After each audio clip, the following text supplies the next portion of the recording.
Are you wearing a Flash shirt? I am wearing a Flash. I wear this quite a bit. Should I go get my Flash shirt? Sure, why not?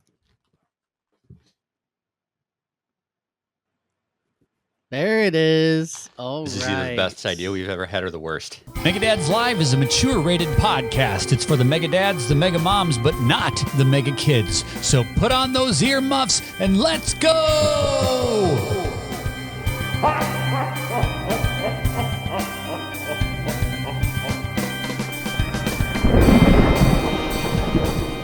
Mine's a little tight.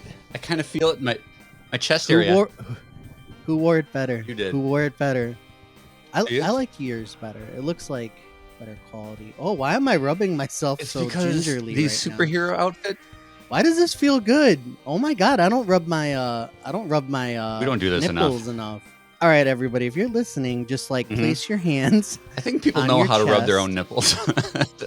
It's not even my nipples. It's like The whole area. rubbing the breastises. Yeah. You know what I mean? Yeah. The bri. Yeah, the brine. Oh yeah. Now when my mind immediately went to like I should light a candle and start like getting some essential oils and start, you can't do this. Let's start the show. Right? Or what? How you doing? Yeah. I unlocked a new worst fear.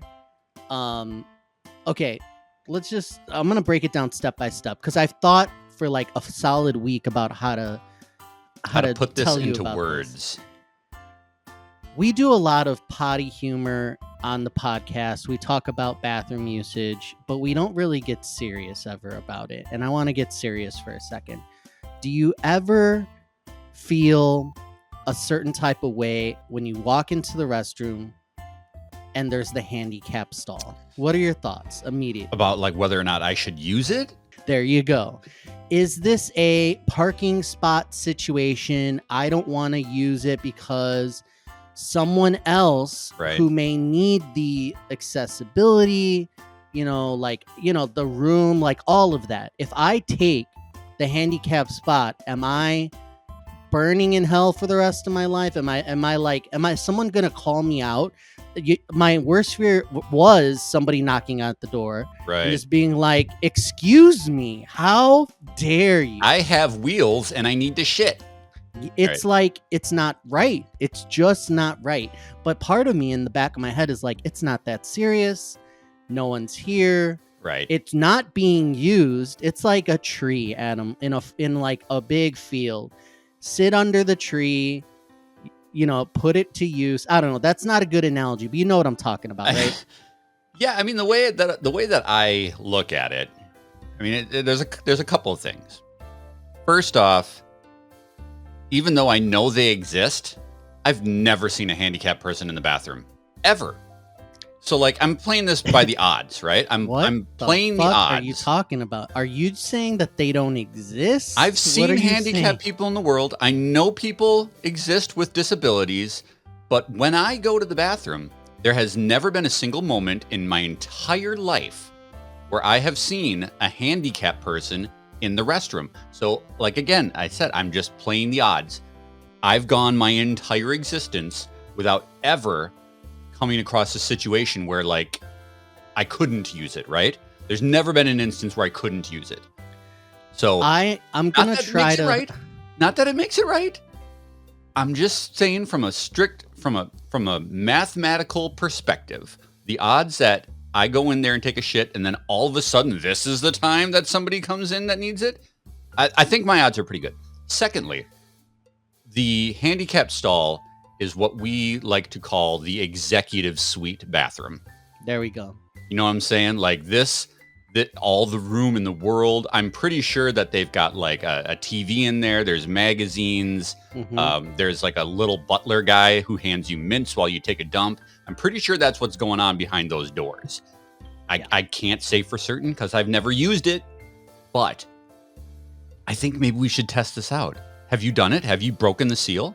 You've never used the handicap stall? I've never done it because Oh my god. Okay. I've always had now the we're getting option- somewhere. I've used it quite a bit, Mm. and you never have, so I'm a bad person. So that's step one. We've gotten there. Oh, sure. one of the things that we can't ignore is the normal stall. Now, where I'm at, these stalls are close together, too An close absolute together. dump. It's like economy seating back there. Yeah. It's like they keep squishing you and giving you less room. So Mhm. yes, the advantage is the handicap. I use it quite a bit. If it's open, I'm honestly 50-50 where I just go in, do my thing. I enjoy the space. And now I'm rethinking my life. So anyway, But have there's you a ever huge... been called out? No, I have not been See? called out. As you said, the percentages are in my favor. Mhm. However, new fear unlocked.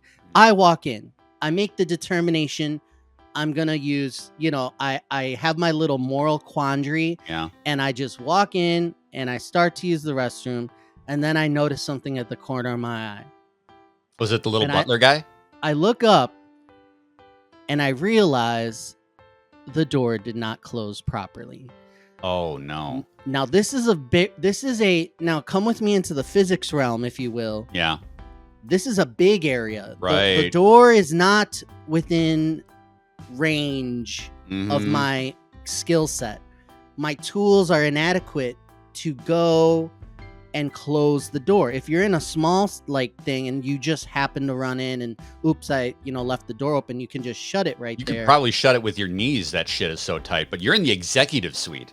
I left the door open and the door is just wide open. How the and fuck did that happen? I don't know. I heard the little click. I'm like replaying.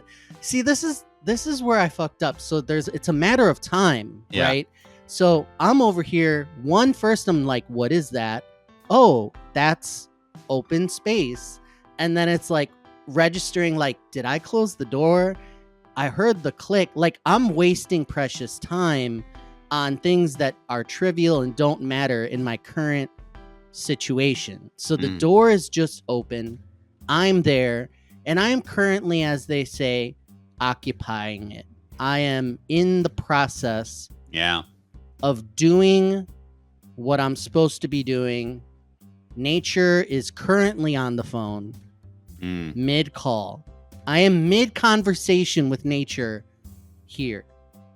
I mean, what would you do, Adam? this would literally never happen to me because I am so compulsive about any time I use a public bathroom. Like I am triple, quadruple checking that lock because you never know what your lock situation is in a restroom. Some restrooms, that fucker's like blown straight out. There's just a hole where the latch is, right? Yeah. So like there is never a situation where I am taking my pants down unless I know that shit is secure and a fucking grizzly bear wouldn't be able to get through that thing. You know what I'm saying? Like I'm testing the strength of the lock even when I have the lock engaged. I'm all over that. So this would never happen to me. I was absent-minded and it cost me. The door is open, and now the big issue here is obviously someone just coming in, walking in, and then in my mind, since I really can't solve the issue, like I kind of resigned myself for a moment. I allowed myself to think about my next real move is I have to be prepared to say something as someone sees me in just a few seconds. So like help. I got like 15 seconds here so I'm practicing my lines. I'm running through in my head what I'm going to say. First thing that pops in my mind is occupied. Yeah. Like that's what I would say. Yeah. But then I'm like, that is so stupid because the first thing that I should be saying is some type of explanation, not like occupied. Oh no, like I have to say something about this was a mistake. Like, so then I was thinking, okay, my head went to my bad. So now I'm in my mind, I'm practicing like that could mean anything. My bad. You know what I mean? Like this was not intentional. You know, it's not like surprise, like that would be like I think that would be a good one. I like that one. That'd be the wrong way to go. So it's how to be the opposite of that. Okay. So then I was thinking, what if the best way to just disarm a situation as an adult is just to be real. So I'm like, now I'm adding more words. So somebody comes in, they see me on the toilet, and I'm just like, oopsie, I left the door open. Like now it's becoming too long. And I'm like, no, explanation is wrong. And I'm there, I'm sweating. So then here's what I hear people walk in, multiple. It's happening. The chances, I had about 10, 15 seconds before, and then I'm stuck. It's like being on stage. You forget your lines, Adam. Oh, I no, forgot. you panic. I immediately blanked about what I would say. Yeah. And now I got nothing. I choked. Okay. I choked as I choked. And that was it. And I was on stage and I was disarmed. I was naked to the world. Adam. How about this? How about this for a line? Come on in. Oh God. So you're also at this point, like, you're banking on the fact that the person coming in is equally as amoral as you and is going to enter the executive suite. And that's what saved me. Yeah. The people who entered the restroom in that time span, in those minutes while I did the business, were better people than me. They wouldn't dream of going into the open handicap stall. Humanity saved me. I was able to do what I had to do and get out of this situation without being on full display. That's basically the story. So I didn't know that people didn't use the handicap thing. Like, again, in my mind, I was 50-50. I'm like, sometimes I go in, sometimes I don't. I mean, if I'm about to blow my gasket and that's the only available... Oh, no, well, only I'd available. It's not even a question. Right. It's not even a question. You know what I mean? So that's my little story. I feel bad. I feel really bad. You're a national treasure. It's that time again, everyone, to thank our members of Megadad's Boost for everything they do for this community. Megadad's Boost is our membership support program, which allows you to help us create more awesome Megadads content. If you like our podcasts, our reviews, our Megadads in Japan videos, our small talk videos, anything that we do here at Megadads, you can help us keep this thing moving long into the future by becoming a Megadads Boost member for as little as $1 a month. That's not all. Members of Megadad's Boost get this podcast, Megadads Live, 5 days early and completely ad-free. Means you don't have to hear me do this pitch anymore. Now let's shine a light on those wonderful Megadad's Boost members. Craig Campbell, Joseph, Eric Wood, Spokes, Emily Smith, Brent, John DiFrancesco, Estuardo Zenteno, Brendan Myers, The Snack Network, Dave Soto, Jesse Waldack, Andy Penzick, Luke Porter, David Snyder, the Bafo Yucks Dudes, Justin Masson, and the Nintendo Dads Podcast. But hey, maybe you don't have that extra money. Totally understandable. You can join Megadad's Boost for free. Doesn't come with any of the perks, but it is a way for you to show your support for everything that we do here at Megadads.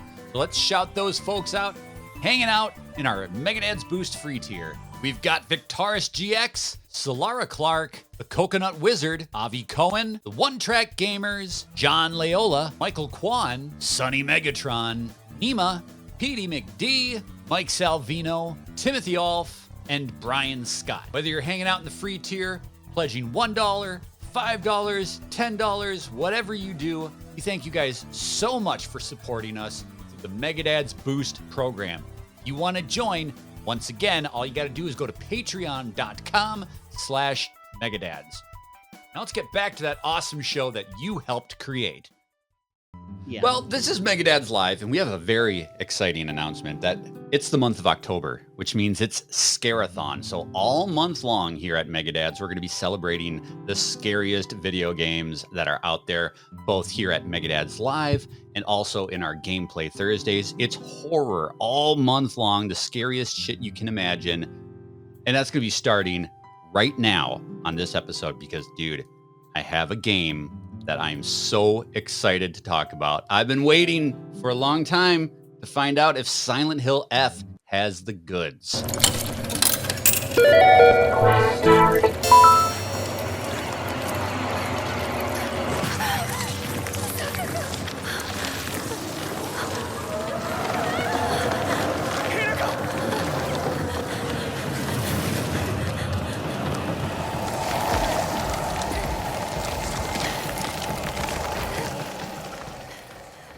Silent Hill F is a horror adventure title developed by Neobards, published by Konami, and right off the bat, I'm not going to bury the lead.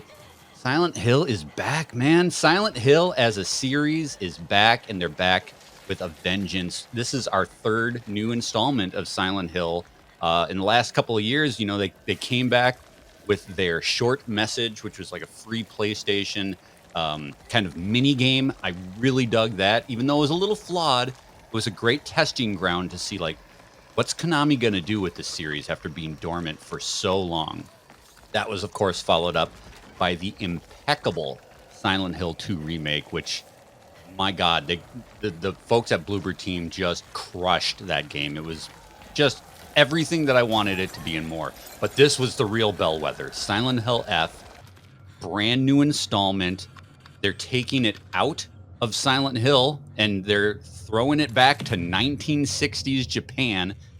I was a little trepidatious. We talked about this game not that long ago where I said I was very excited about it, but I was nervous because Konami has this approach now with Silent Hill that they're kind of farming out the series to various developers, right? So this is developed by Neobards. Bloober Team has been handling the remakes. It seems like they're going to be doing a remake of the OG Silent Hill next. And we know that there's like a Devolver Silent Hill game that's on the horizon. We haven't heard a lot about that, but basically Silent Hill is like it's like an indie project now, right? Like they're just kind of giving it out to people that want to prove their mettle with the franchise. Can they do it? Neobards really understood the assignment with Silent Hill F. It's a brand new take on what Silent Hill can be, but at the heart of it, they really understand that what makes these games compelling, it's the mystery, it's the suspense, it's the feeling of like, what is going on? What is my main character's motivation? Because every like main character in a Silent Hill game is kind of a little shady, right? Yeah. And this game really has that. You feel like you have an unreliable narrator in I think it's Hinako is her name. They're all Japanese characters, so I've only been playing this a couple of days. I'm going to be a little fuzzy with the names. It is Hinako. Yep. Hinako. Okay. She's a young girl who lives in this rural mountainside village out in Japan. It's, again, set in the 1960s. And her friends are kind of just like hanging out in the town when the fog rolls in and the shit hits the fan. And all of a sudden, this game just like, it jumps right into it. It's kind of got that classic Silent Hill intro. It's like, here's your character. Here's the controls. Walk through the fog a little bit. Walk through this quiet little path. And then, boom, they hit you with the weird. So it's very reminiscent of kind of like the intro to Silent Hill 2 where James is walking towards the town. It's got that same thing going for it, that quiet, unsettling thing. But awesome. It doesn't take long for them to jump into something's wrong. Something's very, very wrong. And then it gets you really going. It is a compelling mystery that kind of drip feeds you the backstory and gives you clues as to what may or may not be going on. Because this isn't Resident Evil. Silent Hill is so far removed from like the storytelling components of a traditional horror game where you never know going into these games what it's really all about, what's happening, what it has to do with your character's dark past. And this game it really understands that that's what makes Silent Hill so interesting. Yeah, it's got the monsters. Yeah, it's got the fog. Yeah, it's got the scares. But ultimately, you're kind of like, why am I on this path that I'm on as it slowly unravels? And what is the dark mystery behind it all? This game nails that. Have you ever seen a television show called Lost? Yes. And that's probably why I like it so much. You're a super fan. Lost is like, it keeps asking, like, it keeps not telling you. It's just question after question. And the thing about Silent Hill and the vibe that I've gotten in the games that I've tried, what really kicks it off is just the beginning. It's like all of a sudden the stuff just starts happening. Yeah. I just recently started like a Castlevania game, and it's like, the characters in the beginning, when they set up the story, there's the biggest logic jump right there. And what's common about all of these video games with this vibe is like the characters just do not ask the right questions. Yes. And they don't do what I would do, is stop and be like, no, I'm not going anywhere. Somebody tell me what's going on. Let me ask all the questions. they always skip that part. Control, the video game Control, also had this super weird. Mhm. They really lean into it in that game, and you're just in this supernatural situation, but the main character kind of accepts it a little bit and just Right. starts walking and going and acting. And that's what, like, there's a secret sauce there, because Yeah. other people like you and fans of Silent Hill like it. I can't do it. It drives me crazy. I will, like, I just keep, like, I just don't get it. Have And it have you bothers it, it would bother me throughout the whole game. have you ever played a Silent Hill all the way through? No, absolutely not. And the combat and the pacing was really like what gets me. Like, Yeah. I really don't like slow, super intense puzzle, slow. Like, Yeah. oh, let me just be scared for fun is not really my jam usually. Yep. And yeah, it's just not really my mix. Like, my favorite Resident Evil, famously, I keep saying Resident Evil 4 and the action oriented ones. I was like, okay, I get it, survival horror, but like, really not. It's really more actiony, and that's what I'd gravitate toward. I hear there's a lot of combat in this one, actually, which is surprising. There I, there's been a lot of chatter about like the combat and about it being like Souls like, and there is You there collect is currency combat. to upgrade. What's that? You collect currency to upgrade and reach checkpoints. So there's okay, let's talk about the mechanics of the game, because I both see what people are saying. I don't have an issue, I think, with the same things that people are talking about. So the combat is, it's no more frequent or infrequent than any other Silent Hill game. Oh, The monsters come out. It's all melee based, which that's a little bit different. But honestly, a lot of Silent Hill has. I mean, all Silent Hill has melee combat. James' main weapon is a bent pipe, which is what you carry for the most part of this game. But yeah, there's no guns. Which honestly, in Silent Hill, the guns are kind of shitty, and your aiming is not that great. So melee is not uncommon as a main source of attack in a Silent Hill game. Where this kind of goes a little bit too far, in my opinion, towards like a more challenging and maybe Souls-like direction, is there's a lot of different mechanics that you have to manage. So you have a meter in the bottom left of your screen that shows oh, your health, totally normal. It shows your stamina, okay. So like if you do heavy attacks, like your stamina drains. If you do a lot of dodging, your stamina drains. Okay, yeah. It has your sanity meter, and sanity will deplete the more you get injured. If an enemy jumps out and like grabs you, like does a jump scare, like that actually has a physical effect on your character, your sanity will start to drain out and they'll start to freak out a little bit. And then there's a focus meter.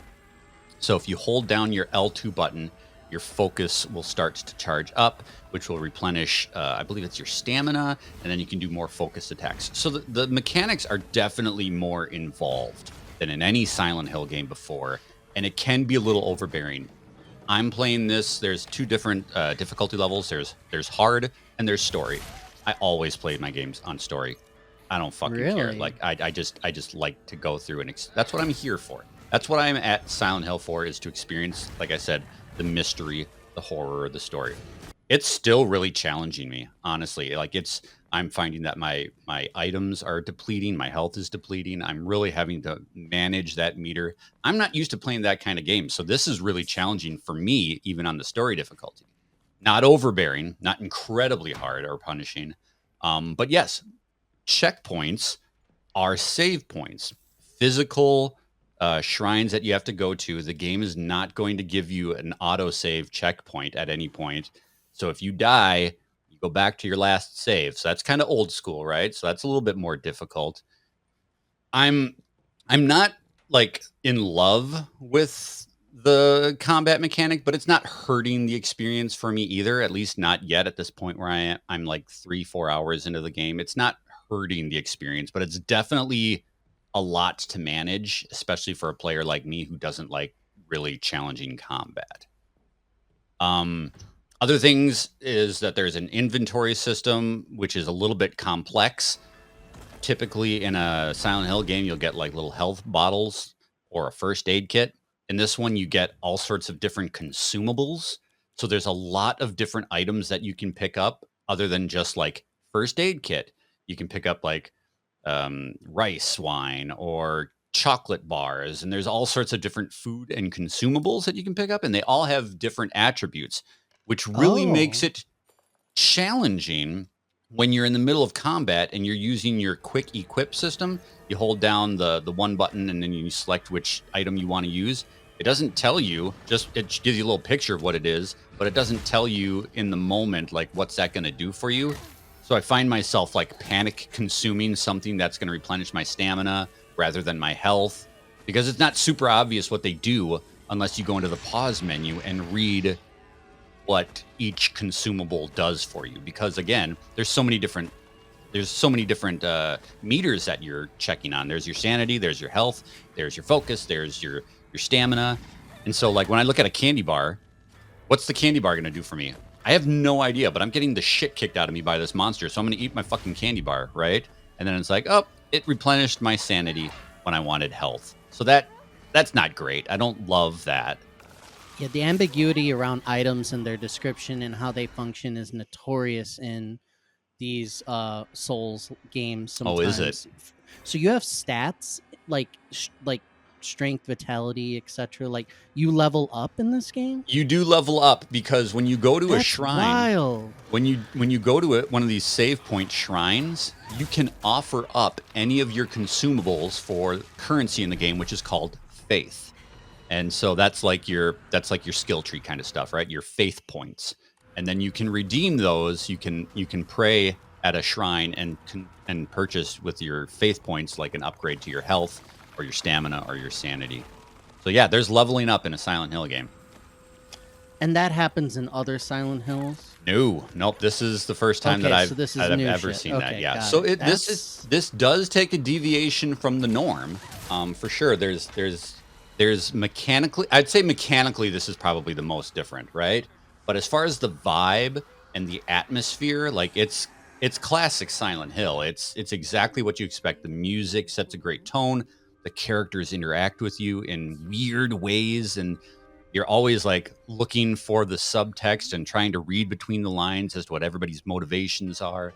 Silent Hill is a horror title that's all about your psychological reflection in the world, right? Like that's the big key in Silent Hill is what you see and what you're up against is a reflection of whatever torment the protagonist is going through. So there's a lot of that in this game. The one last thing that I'll say that is kind of a bummer, at least at this point where I'm at in the game, is that given that this is a Silent Hill game that does not take place in Silent Hill, I feel like the town itself is nowhere near as charming as Silent Hill. So Silent Hill takes place in like an American city, right? So you go to like the creepy gas station, you go to the bowling alley, you go to the bar, the decrepit apartment buildings. This is a 1960s rural Japanese town. It's a lot of old houses and things like that. I've only been able to go inside of a small handful of buildings. So there's not. So it's more like outskirts, like outside the building. You're outside, so the charm comes from like the Japanese architecture or going through the big torii gates and going to old temples and shrines, which is cool. It's a very unique and novel thing in a game like this. But I find like I'm missing. I mean, the town of Silent Hill is a character in those games, right? Like just the uniqueness and the weirdness. You go into the Heaven's Night strip club and it's just like saturated in neon purple and so unique and different, and everything is kind of samey in Silent Hill F because it's just not, it just doesn't have that identity. So that's kind of a bummer. But I was thinking it would be the opposite, where it'd be like a breath of fresh air, and we have this new environment, and it's gonna look like graphically, it looks beautiful. Like it's just it seems like a very quality game. Yeah, and the monsters are very impressive. Like I've just been like looking at them. If you think of like for me, peak is the clickers, from The Last of Us and all of those. I mean, that's just like they took it to the next level. Scary, like detailed beauty horror. And then as I was looking at these images for Silent Hill F, I like was like, ugh, you know, like I had like that physical like step back reaction. So There where would you rank the monsters and the horror, like body horror type stuff? the monsters in this game are fantastic. That's one of the best parts about this game. There's like the most common monster, I guess, would probably like this is like the equivalent to like the nurses or the mannequins in traditional Silent Hill. There's this, it's kind of like a mannequin. It's kind of like a doll character that has ball joints in its shoulders and its elbows, and they all kind of like twist and pivot in weird ways. So they're posed. It's kind of like, you know, those little mannequins that artists use to like they like pose their little wooden mannequin to find it. It's like that, but it comes to life, and it's got a fucking creepy ass face that stares at you, and they've got these big knives, and they kind of just like walk and twist and rotate through the streets in like herky jerky motions. So fucking cool. But the absolute pinnacle, the best part that I've played so far in this game is you go into this big wide rice field that's filled with scarecrows and these things, but they're completely stable, and it's a puzzle. You read this clue that tells you there's one mannequin in this field that you have to find and retrieve a key from, and the rest of them are decoys. The rest of them are bad guys, and so you have to study this clue and walk around and study each mannequin. You got to get right up in their face and look around them, and they won't react unless you touch them, unless you select it. Like this is the one that I think is the right one, right? That's and hilarious. If it's the wrong one, then it comes at you and starts trying to kill you. So you do this like 2 or 3 times, and it keeps getting more and more challenging and more difficult. And I got to the third one of this, and the sound design kicks in where I'm in this quiet field that's covered in fog, and I see all these mannequins that I know all but one of them want to kill me, and I hear footsteps. I hear footsteps to the right, and I turn to the right. There's nothing there. So I turn back, and I hear footsteps again. So I turn to the right, and I notice a couple of them moved. No. They're getting closer. And then I hear footsteps on my left. And they don't move unless you're not looking at them. And you can just hear them. So the sound design is so great. And these things are getting closer and closer and closer. And since you're in a whole fucking field of these, you don't know which one is moving. You know all but one of them want to kill you, but you don't know which of them are moving and which one of them are going to stay stagnant until you interact with them. It was absolutely terrifying. That's loved it. They killed it. And that's what I'm talking about with the vibe of this game, is like they just really nailed what it is that makes a Silent Hill game so unsettling, so compelling, so interesting. So I'm having a blast with Silent Hill F. I'm so happy that Silent Hill has found its footing again. It's really delivering some fantastic games. I can't wait to see this through. And of course, I'll have a review after I roll credits here on Megadads. But they did it. It's good, man. I'm so really glad that Adam got a Silent Hill. Like I would say there's like very few like franchises that like are synonymous with Adam, because you don't like good games. You like weird games. But Silent Hill is a very Adam franchise, and I'm glad that you got another one. So, absolutely. Excellent. So good. Megadads is for everyone who loves gaming and the community that surrounds it.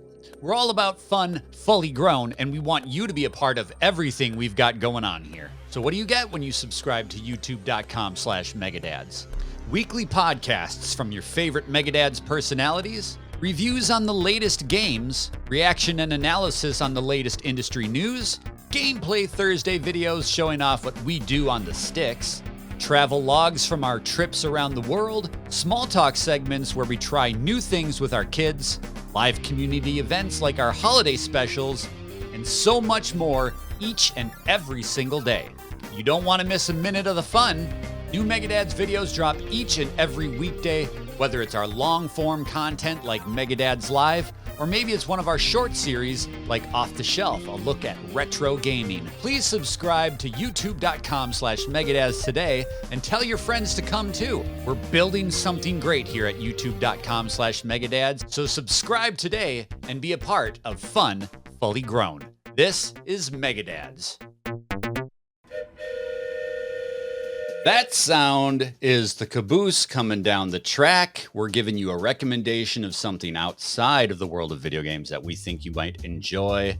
And we had a movie night at my house last weekend. I said to my wife, Oh my God. we're putting some Brad Pitt on the TV. Oh my God. I thought you watched Demon Hunters finally. Oh my God. I Anyway, did keep watch going. K-pop Demon Hunters. That Oh, was- you did see Oh, it? yeah. Okay. Good- I thought good you were shit, one of the good ones shit. that held out. Okay, keep going. But that's not my caboose. My caboose is F1. And this is a movie that is directed by Joseph Kosinski, who did one of my favorite films, Tron Legacy, and Top Gun Maverick. This is a Formula One racing game racing movie starring talking Brad Pitt. Oh, the F1. Okay, got it. Mhm. And this thing is so much fun. It is just fast and charming and a great time. Great actors, looking great, having fun. Joseph Kosinski is such a great director. He knows how to shoot speed. He does the same mechanics that he did in Top Gun, where he puts cameras all over the car as it's zipping around super fast down the track. I don't know shit about Formula One racing, but this movie was fire. It is so much fun. It is just it's a great dad movie, right? You got an older Brad Pitt who's just hamming up the screen, having the time of his life, just wants to go fast and make some jokes. And F1 is a great film. I recommend it highly. I rented it on, I think it was Prime. I rented it on. This is like neither here nor there because it's important to someone who's not me. Does he take his shirt off, Brad Pitt? Like, are you seeing like full like chestises, abs? You get the full pit. Okay, good, full pit. My caboose is Bit Brigade. I don't know if you've heard of this, but there is a live playing band who plays the music for video games as a live speedrunner is playing the game. So they're coming to Chicago on October 11th. And I'm not sure if I'm going to be able to make it. I'm trying to lock this down. And what's happening is they're playing Super Mario World and F-Zero completely through. So someone is going to be playing the game on screen and the band is on stage playing that song and that moment. Which as Mario the is it? speedrunner. Super Mario World and F-Zero. So their concert, their set is going to be both games, like completely through. So the speedrunner's playing each level, they're playing the music for that level as the speedrunner's playing, and then they go through, and that's they're playing the albums of the soundtracks of the game. It just sounds so cool. Super Mario World is one of my favorite games of all time. F-Zero is some like crazy metal music. It's good music, yeah. If you know F-Zero, like that's some next level stuff. So that is my recommendation. Apparently that they hit up a lot of places in the Midwest quite often. So Brigade. I've heard that name. I wonder if they did TVCon. There are others like who, are like bit bands, who do I think there's a Castlevania themed band where that's like their shtick and that's what they play. But there are others, but Bit Brigade is very well known and I had never seen them. So I'm going to try to go. So look out for live video game music. If you're not aware, there are bands out there who are, video game music centric and they play either the rock style or they do electronic music and do like bit style. So very cool stuff. I love that. It's what I listen to. If it's not lo-fi, it's a little bit of like the bit music. I've never talked to you about this, but very often I will see video game concerts go on tour, and of course the first thing you do is check to see if it's coming to your town. They always go to Chicago. Always. The Death Stranding tour is going to Chicago, and I would Final die Fantasy's to come see here. that. Yeah, the Final Fantasy 7 has come. There are different ones. So, and some do the orchestra. It's like orchestra music, like video game music. It's like it's awesome. I've watched YouTube videos, but like it's not going to be the same as like being there. Yeah. So yeah, video game music, man. Good shit. Thank you so much for watching and listening to this episode of Megadads Live. Don't forget to subscribe to the channel. We are so close. As of this recording, we are 3 subs away from 1,000. Be one of the 3. Be the person. Be the 1,000th. the 1000th, however you say It'd be it. cool if we could figure out who that is, but yeah. Yeah, that's it would awesome. be, right? You could send them like a sweaty old Flash t-shirt or something. We love you guys, and we appreciate your support. You can also support us, of course, by becoming a member of Megadads Boost over at patreon.com/Megadads. You can join for as little as $1 a month. We'd appreciate your support. But either which way, make sure you share this out with your friends and your family. Everybody's welcome here at Megadads. We'll see you next week for an all-new, very special episode of Megadads Live.